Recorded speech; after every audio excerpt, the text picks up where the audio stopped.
এটা ছিল সপ্তমীর রাত। তো ঠাকুর দেখতে বেরিয়েছিলাম অনেকটা রাতে। তো এবছরে মানে প্রত্যেক কটা দিন যে কয়েকটা দিন বেরিয়েছি তো রাতে বেরোতে হয়েছে, যেহেতু নিরুর পাপার কাজের জন্য, আর তার উপরে প্রচণ্ড ভিড় থাকবে। তো সেই জন্য অনেকটা রাতে মানে প্রায় কোনো দিন 1টা কোনো দিন 1:30 এরকম সময় বেরোনো হয়েছে। তো এটা ছিল ফার্স্ট মণ্ডপ।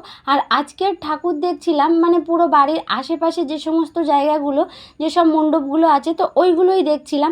আর এটাই ছিল ফার্স্ট মণ্ডপ। আর মণ্ডপটার থিম ছিল মানে খুবই সুন্দর, যেটা হচ্ছে কি আমরা ঠাকুরের কাছে গেলে বা একটা হয়তো মানদের জন্য যে একটা গিফট দিয়ে আসি, সেটাই ছিল এটারই থিম।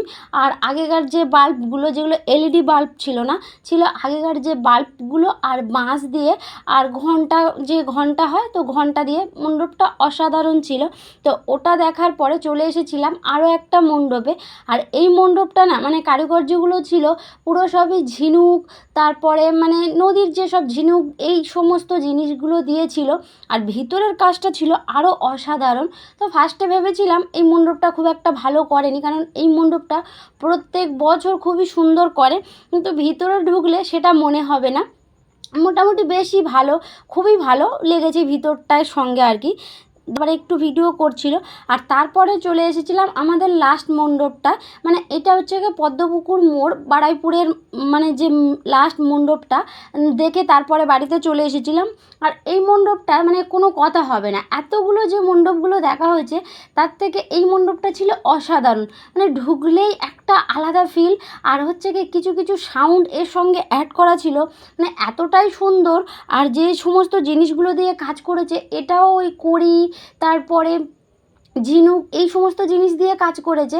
ধান আছে, মানে এই জিনিসগুলো এমনভাবে তৈরি না, যে খেজুর গাছ হয়, খেজুর গাছের যে খেজুরটা প্রথমে মানে ধরে যখন ছোট ছোট, ওই ধরনের ঝুড়িগুলো।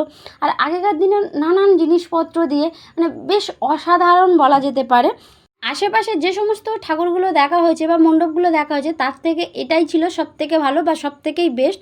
আর এই তো তারপরে নিরুর জন্য একটু আইসক্রিম কিনে দেওয়া হয়েছিল।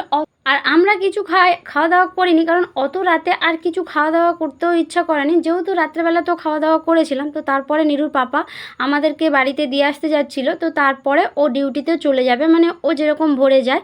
তাহলে দেখা হচ্ছে নেক্সট ভিডিওতে। টাটা।